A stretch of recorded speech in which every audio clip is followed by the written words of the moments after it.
This is the result of a multiple re-recording session. I woke up in my early dreams this morning thinking about this slide and thinking that I needed to clarify it, so I will do so.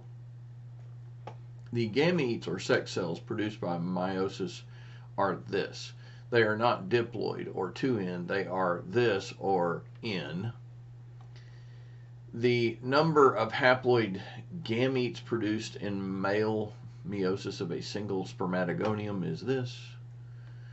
The union of a sperm and egg is called this or this. The swapping of chromosome pieces when homologous chromosomes line up in pairs in meiosis 1 toward an independent assortment is called this. This is what provides a lot of genetic diversity from one egg or sperm to the next. It's why you kind of look like your brother or your sister, but not all the way like your brother or sister.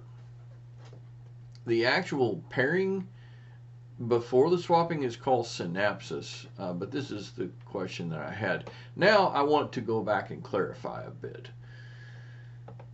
When we say the number of haploid gametes produced in male meiosis, we're talking about the male meiosis of a single spermatogonium. You get 4 from a single spermatogonium.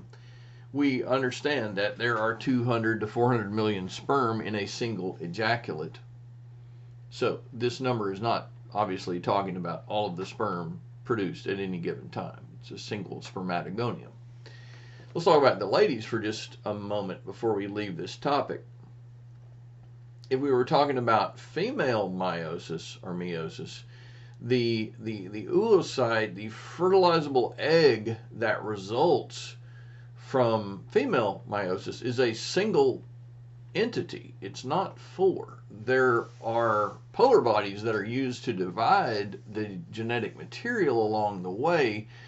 This allows for most of the cytoplasm and the nutrients to concentrate in one single entity, the oocyte that results from the meiosis of a single oogonium is much larger than a sperm.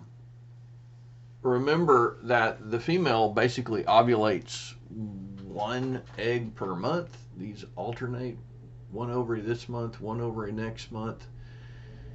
And